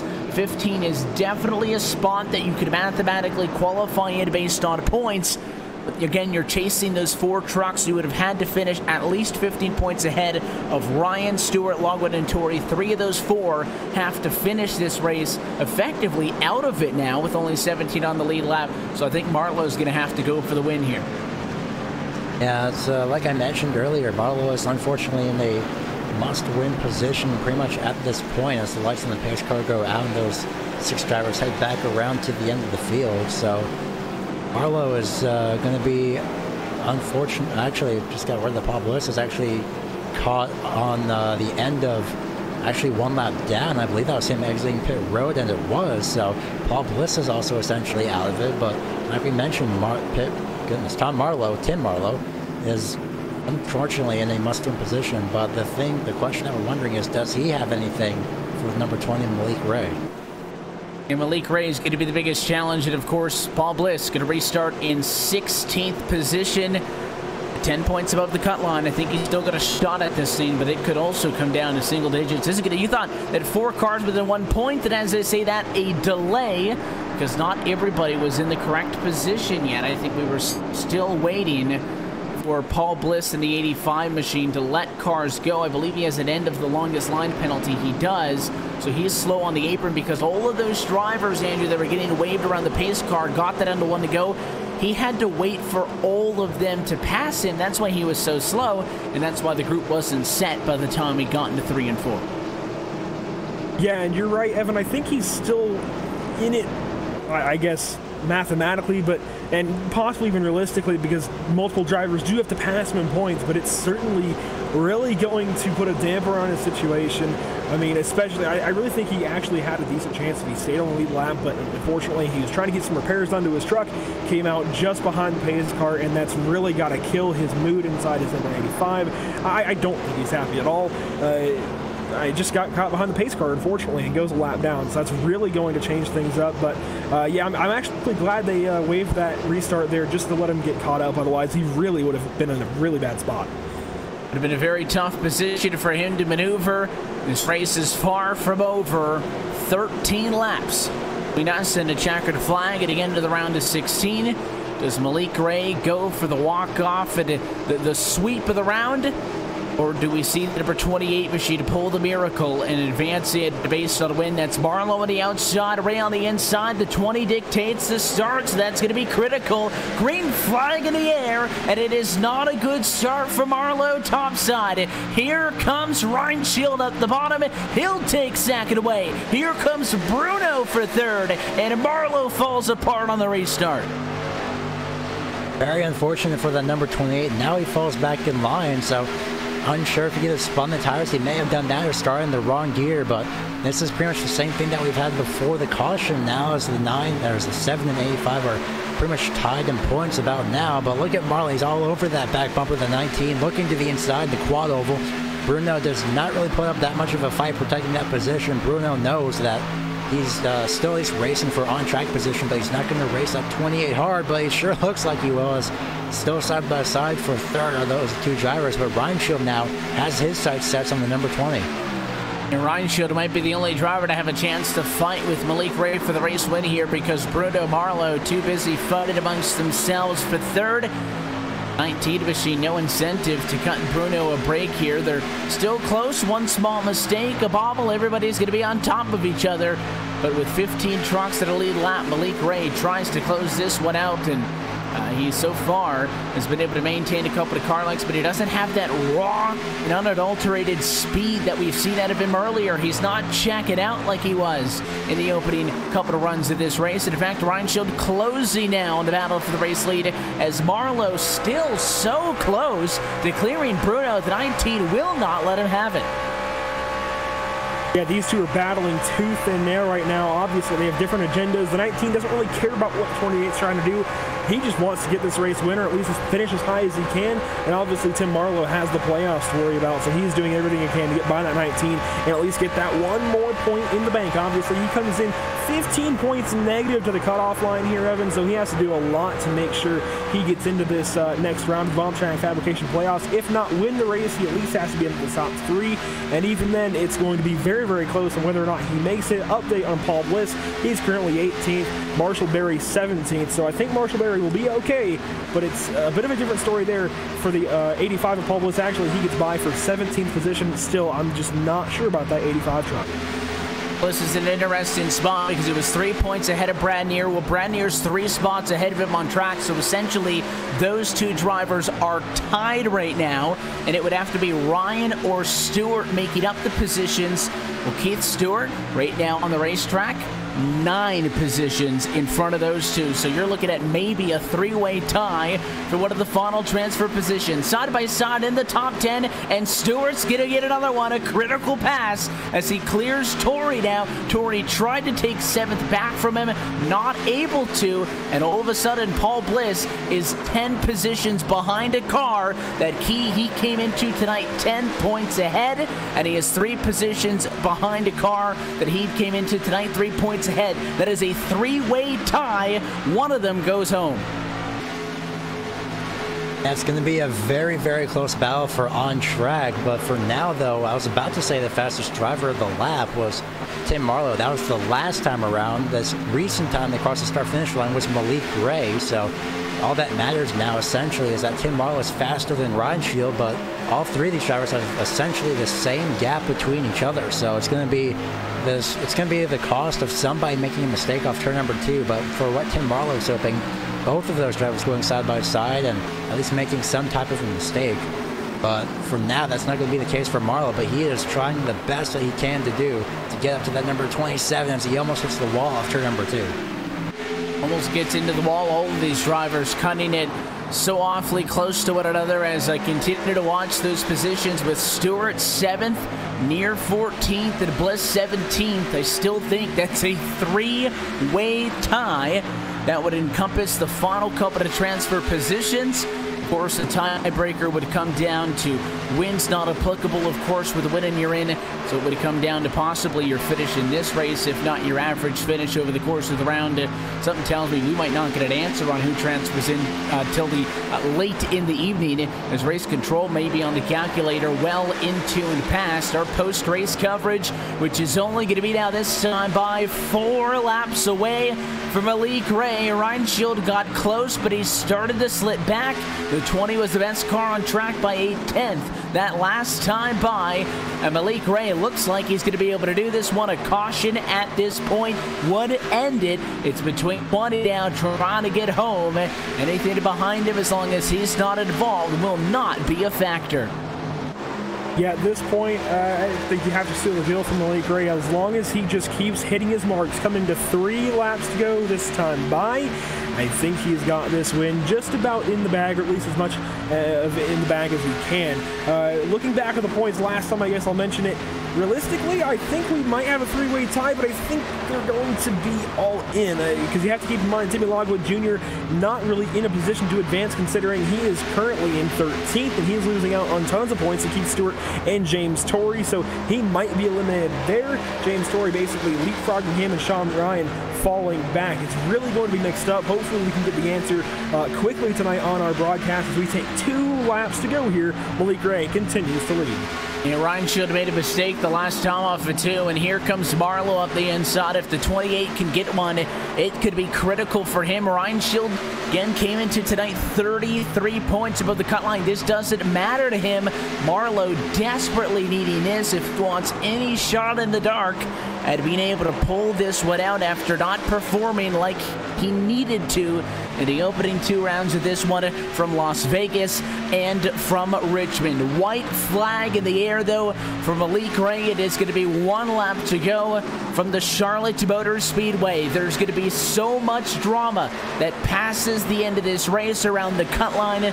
But coming into this round, we thought that Sean Powell was the driver who was the no doubt about her. Came in with a lock for the regular season championship. However, it's going to be an incredible open round of the playoffs. He'll go 3 for 3 and perform the sweep. It's all Malik Ray. He'll win at Charlotte. An incredible performance by the driver, the number 20.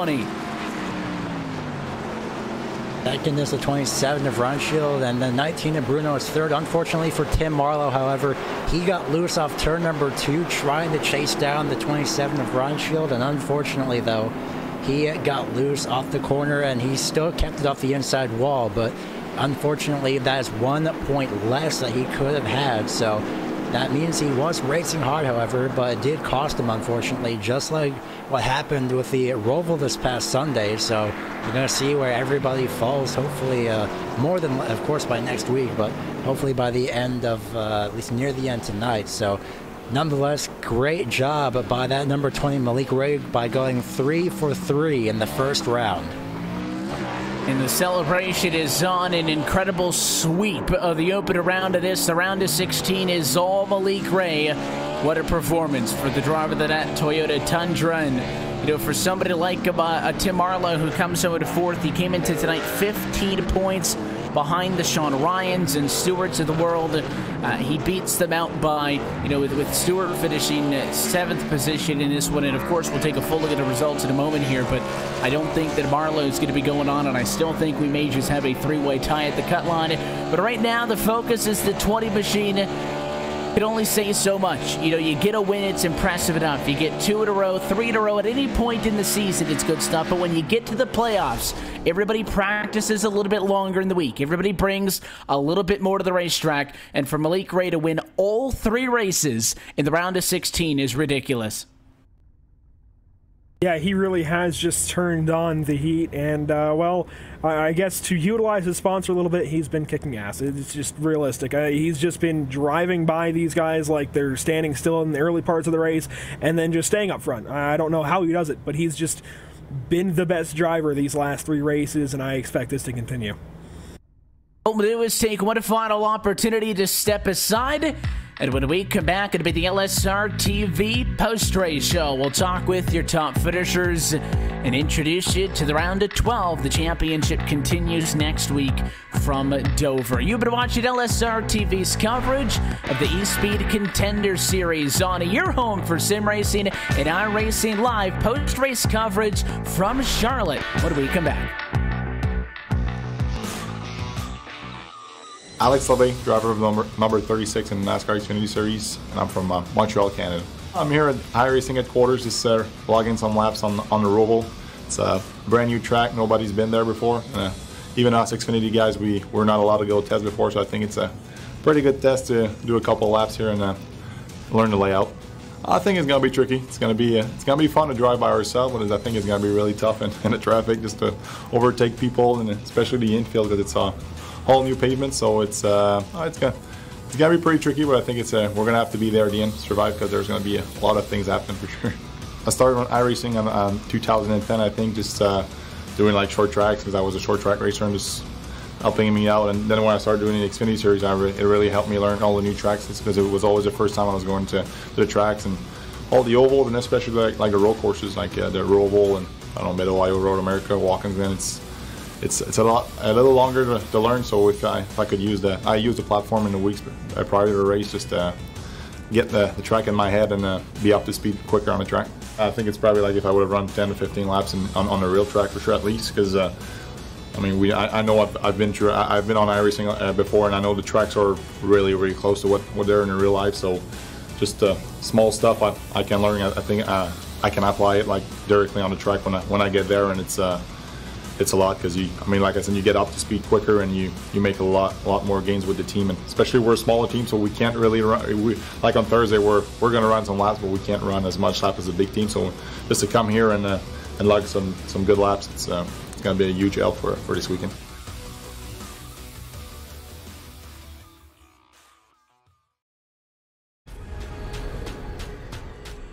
the most realistic online racing sim ever made.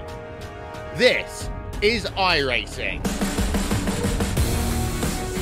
Detailed laser scan tracks, fully dynamic real world cars, and over 50 series to choose from. 6 online world championships offering over $100,000 in annual prizes. This is the original eSport racing game. This is iRacing.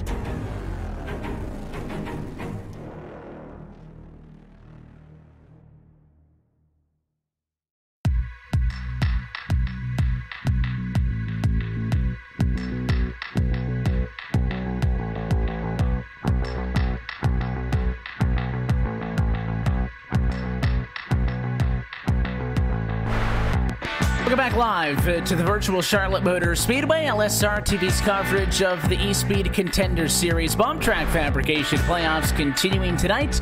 3 down, 7 to go in the postseason. The round of 16 is now complete. As we'll welcome you back into the LSRTV booth, myself, Evan Kosoko, Andrew Cardinale, Gary Weaver upstairs with our director, Hugo Louise, bringing us to you this evening. Race control working on the points. Not sure we're going to be able to get the official word to you before we step aside. If we are not able to, keep a look over on the LSRTV social channels, facebook.com/LSRTV official, and on Twitter at LSRTV. We'll get that to you by night's end. And as we welcome you back in, we will go tracks in a moment. First, to look top to bottom at your LSRTV full race results. Malik Ray, 23rd to 1st, is your race winner, with Scotty Reinshield coming home second. Mike T. Bruno 3rd, Tim Marlowe 4th, and Brandon Holder rounds out your top 5. We'll be chatting with all of them momentarily. Matt Kingsbury just misses out on all of that post-race fun. He'll come home P6. Keith Stewart, big mover as well, up to P7 at the end of this one. James Torrey comes home at 8th. Brandon Patterson is 9th, and Brent Keith rounds out your top 10. Harry Allen Stewart recovers to match his qualifying effort. He comes home P11. Then it's Doc Stout 12th and Timmy Logwood Jr. 13th. They swap positions from the start of the race. Meanwhile, Brad Neer falls to 14th and John Verger comes home 15th. Rounding out your top 15. Moving on, Doug Lemons falls a kind of impressive 13 positions back to 16th, but should still move on in the playoffs. Paul Bliss comes home 17th. More on his situation later. Marshall Berry comes home 18th. Then it's Bobby Everhart and Ryan Lane to round out your top 20 here from Charlotte. And the rest of the field, 21st to 28th, are Gregory Thompson, Sean Powell, Doyle Lawrence, James Hickson, Sean Ryan, Paris Nelson, Everett Lane, and Tyler Hayes. Look top to bottom at your LSRTV full race results. The trackside now and see if we can get a word with the driver of the number 20 machine. Malik Ray is your winner from the Charlotte Motor Speedway for the 3rd week in a row. We're trackside with him now. Malik, congratulations. You guys took care of business at Vegas 2 weeks ago. That was it. Didn't matter what happened last week at Richmond and tonight at Charlotte, but clearly the objective was not just to hang around and do nothing with it. You sweep the round of 16. Congratulations. Thanks, man. I appreciate it. It was really fun. All 3 of those races. Talking a lot as this race went on about the sheer speed that you had in that number 20 machine. And, you know, even on those late race restarts, Scotty was able to stick with you for a couple of laps. But the most impressive thing, certainly in my eyes, that opening run, because without that one caution flag early, you know, a lot of drivers use that to their advantage. And certainly you did, but you did a bulk of that in those 20 laps or so right off the bat. 23rd to, I think, 6th at the time. You grab a spot on pit road, and then you charge to the race lead. You make the right call for the one stop. And they tried to get you on those late race restarts, but it wasn't enough. But it just looked bad fast out there, and we were talking a lot about how impressive a sweep is. Yeah, it's been really fun the past 3 weeks because the sets have been really good. I haven't really been having any issues at all with, like, as far as like the long run handling and stuff like that. It's been a lot of fun doing these races, especially when you get long green flag runs. Of course, you know, racing against drivers you're going to be dealing with in these next few weeks. I feel like the fact that you were already locked in, I don't know, kind of took some pressure off your shoulders. You were a little bit more relaxed in being able to go out there, just have fun, and, You know, when you're having fun and you got a fast race car, things like this happen? Or, you know, what do you attribute getting that win out of the way early for? Because we saw drivers tonight like a Tim Marlowe got up alongside you for the final restart there. He was below the cut line. I don't think he's going to make it in courtesy of the P4 finish. He kind of needed a win, and he just doesn't put it together, makes a mistake on the last restart of this one, and drops back to P4. So what do you attribute this success to? It's just, I guess, getting the win early, it makes it a lot easier because, you know, you don't have to worry about where you finish in the next couple of races. That's why I didn't really qualify for Richmond or Vegas, or now I qualified for Vegas, but you know what I'm saying. Like, if I get wrecked, it's like, okay, I mean, it doesn't matter because I'm already locked into the next round. So I'm able to race a lot more aggressively without having to worry about what happens to me because I already know I'm in the next round.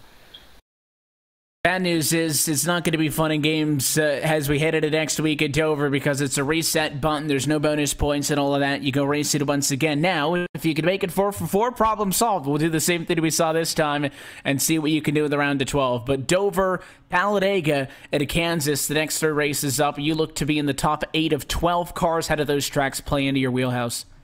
And they're all right. I'm not really a big fan of Dover, but any like mile and a half, I'm pretty excited about because I just like mile and a half. They're a lot easier for me than tracks like Dover, Martinsville, stuff like that. So I look forward to it. I'm not really too worried about the oncoming tracks. We certainly look forward to seeing what that round of 12 does have, but we'll just rename this section of the playoffs the Malik Ray round for next year. 3 for 3 Vegas, Richmond tonight at Charlotte. We'll let you jet out of here, but again, a tip of the cap. We'll give you a chance. Sponsors, shout-outs, all those good folks. Who makes this happen? Colin Keister for the sets, Ashton Crowder for the setup help, you guys for broadcasting, and Kick-Ass Beef Jerky for the them hopping on board this season, and JDR Graphics for all of my paint schemes that I run every week. I really appreciate all you guys. He's really fast, in case you haven't noticed. Malik Ray, we appreciate your time, sir. Congrats again on the win, and we'll catch you next week at Dover. If these past 3 weeks have been an indication, hopefully we'll chat with you. Thanks, man. I appreciate it. Race winner, and again, 3 for 3, round of 16 speaks for itself. Malik Ray is headed into the next round of the playoffs. Got a Ron Shield, debated by comes home second. Tonight it was your pole sitter, and he was really fast, but he'll just miss out on a win. The good news in the end of it all is the 27's also moving on. Trackside with him is Andrew.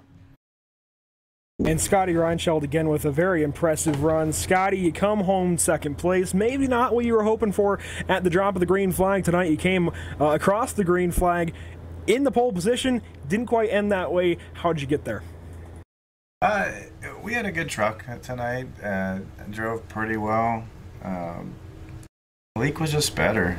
I wish it would have went green on that longer run we had. We got that caution around lap 100 to stack things back up, but I don't think I'd have had anything from Malik. He had a pretty good gap there, but he was just better tonight.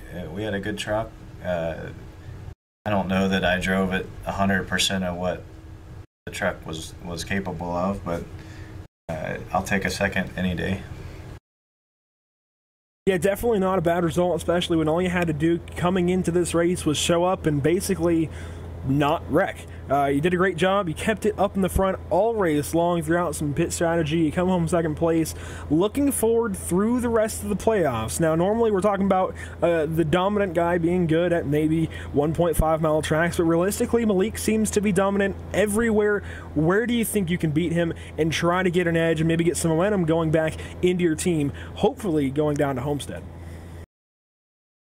I wish there was an easy answer to that question. Malik's a top-level driver, coupled with a good team behind him. He's going to be really tough to beat. Being 100% honest, I don't know that I'm the guy to do it. I think Sean is probably more likely to get it there. Our goal is to make it to Homestead, and then you never know what's going to happen there. I'm sure if we make it to there, one of us, whoever does or doesn't, if we have at least one car in that Final Four, we'll put a lot of time in, for that race. But there's going to be a lot of luck there. The important thing is just getting to Homestead. From that big, large scale back down to a smaller scale, looking ahead to Dover, it's the next race on the schedule. and realistically anything can happen. You can have clean and green racing, or you can have a complete junk fest sometimes. What do you expect at Dover, and how do you plan to capitalize on it? The last round we had there was a pretty decent race. We actually had one of the longer green flag runs we've had. I'm hoping for more of that. I like Dover. It's a decent track. I'm in the first round, first race in the next round. I probably won't push too much to just try for some top fives. You know, I'll be happy with a top 10 just to keep the points going. Well, Scotty, thanks for your time tonight. Before we let you go, though, who makes it happen for you in that number 27 truck? I get a lot of support from our team, Gen X, sponsor, Amsoil. You know, Sean with the work on the setups, and Corey spotting for us. Obviously, I'd like to thank you guys for putting on a good broadcast for everybody to watch and for the series. Thankful to everybody. Well, Scotty, once again, thanks for your time. Hopefully we're talking to you next week after Dover. Sounds good, guys. Thanks. And now trackside with the third place finisher tonight. The bottom side of the podium is Gary Weaver with Mike Bruno. Yeah, with Mike Bruno here, and still, even though he's not in the Bombtrack Fabrication playoffs, he is still performing like he should be, and he's doing an amazing job at that. Bruno, he finished third at place this week so far, so congratulations for that. Again, putting on an amazing performance, sticking with the playoff drivers that have been finishing in the top positions for, again, the past 2 weeks. You've done an amazing job. So for sticking in the top 10 this entire race, what was your strategy heading in? Yeah, I really appreciate you saying that. It's always fun to run up front with these guys. These guys are amazing, top tier guys for sure. But like you said, I'm not in the playoffs, so I don't want to mess anybody up. But I'm also here to race and get wins pretty much. So, you know, like I said, I don't want to ruin it for anybody. But just I'm gonna go out there next week and kind of play it safe. I'm not one for riding around the back, so probably try and get up front and see if I can stay there and just hope for the best. You've definitely shown that for these past few weeks. Amazing job once again. So, of course, usually, as stated at the beginning of the broadcast, actually, that there are usually races at Charlotte within the nighttime. So this time it was actually in the middle of the day. So did that play into effect for tire wear any for you? Yeah, a little bit. Started to get a little bit of loose off. Probably about 15-20 laps in out of turn 2. Nothing too crazy. I almost feel like it was beneficial in a way to most of the drivers, but there was a few guys that it just seemed like they were on rails, and I didn't have much for them. But all in all, the set was great. I couldn't ask for much more. I don't think I had much for Malik or even Scotty, Timmy there, but I was going to give it my all and try and do whatever I could to get that win, as always. But just move forward to next week and see what we can get. Of course, next week we head to Dover, and then right after that is Talladega. So any thoughts heading into those next 2 races or through to the end of the season? Yeah, Dover isn't one of my strong suits. I enjoy the track, but I don't usually run too great there, so we'll see how it goes. Talladega, that's a 50-50 shot there. You guys know that one. But yeah, I don't like riding in the back there, so I'm going to try and get up front and try and stay there. But you know as well as I do, wrecks can happen anywhere, so just to survive there is going to be a feat all on its own. I would love to get a win before the season's over, and hopefully just carry some momentum into 2019. Yeah, definitely just to survive Talladega is usually everybody's plan. So that's definitely going to be an interesting race. But, of course, before we let you go and celebrate your P3 finish, anyone that you'd like to give a shout-out to for this week? Yeah, for sure. Thank my team, Gen X Racing, my sponsor, Amsoil, as always. Congrats to Malik on the win. Scotty, Sean, they did a great job this week. Timmy did a great job. It was awesome racing with them. And I want to thank you guys for the broadcast, as always. You guys do an awesome job. And thanks to Keith for the league. We are going to go ahead and let you go. Congratulations, Mike Bruno, on your 3rd place finish. Thanks again, Gary. And we'll throw it back over to Evan Pasoko. Get traction now with the driver of the number 28 machine. We talked a lot about Tim Arlo, who had a very impressive drive over the course of the green flag run. And Tim, you came into tonight in a little bit of a tricky spot, 15 points below the cut line, basically needing a win unless everybody in front of you had some catastrophic issues to be able to advance into the round of 12. And you get to the last restart of the night, you're on the outside of the front row. It wasn't meant to be, but just tell us through what you fought through this evening. Just trying to keep it safe. The set was great in the long run. I was just happy to be where I was. A couple instances in the other 2 rounds just kind of knocked me out of having the contention unless I had a win. And I didn't think I had nothing from Malik or Scotty for that matter. But came to the end, I thought I might have had a shot to get Scotty, but I kind of got a little bit too free pushing it too hard and I lost the spot. Being able to find the speed, though, obviously, and of course, by fighting through this thing through the whole regular season, you got to have confidence in your abilities. What did you feel like you were missing out on in those opening 2 weeks that puts you into this position to begin with? Actually, I was just in the wrong place at the wrong time in a lot of it. Last week, I took a 2-tire stop and was still able to separate a little bit with even with 2 tires, and then got caught speeding. I just make mistakes, lots of mistakes that I've made this past several weeks. It's just causing me to be behind making mistakes on pit roads has been the biggest mistakes. Unfortunately, have the official look at the updated, I guess unofficial look at the updated championship standings, and it's not going to be a ticket into the round of 12 for you. So to take tonight, I think, as a building step, you still got 7 races to go on the year. I'm sure you want to go out there, get a race win to prove something here as you drop out of the playoffs. Where do you feel like maybe that'll come, and what's the outlook as we head to the Monster Mile? I'm decent there, not great. I haven't even really paid much attention. I was focused race to race. Let you get out of here. I know it's been a long night, Tim. Before we do, anybody you want to say hi to while we have you? My sponsors, Mike and Earnhardt and his wife, they sponsor me. Flair Printing and Green Earth Services team. They've been such a great help, and work we've been doing here, just getting a little bit better. We appreciate your time, Tim. Again, congratulations. It's a very good result for you. I know it's not the ending to these first 3 races that you would have liked, but certainly I've got no doubt that we're going to see a lot more of you as the season goes on. So best of luck at the rest of 2018. Hopefully we'll chat again soon. All right, thank you.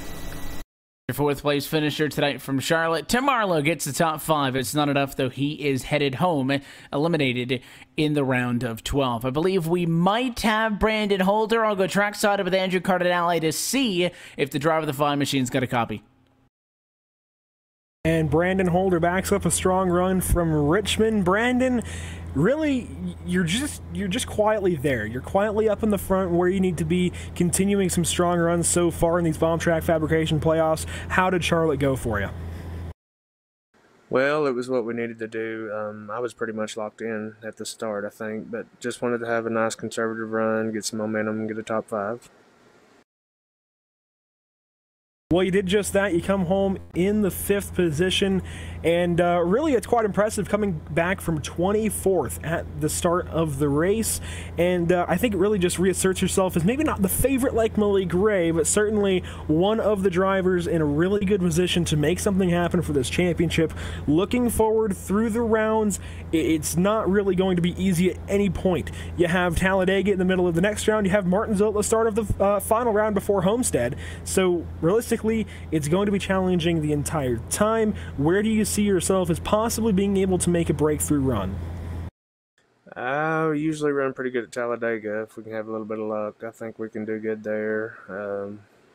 Usually run good at Dover as well. So Kansas, I'm probably a little worried about Kansas.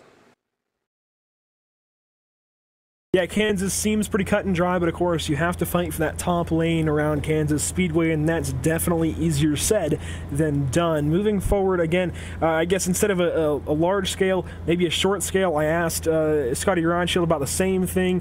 Next week at Dover, it can be a great race, it can be a bad race in terms of clean and green versus a wreck fest. Where do you expect the race to fall next week, and how do you expect yourself to do? Well, hopefully get in the top 5. The problem with Dover is getting under someone off the turns and them getting loose or getting into the wall. And also if a wreck happens in front of you, it's a self-cleaning track. If the track's clogged, you have nowhere to go. You can get into problems there.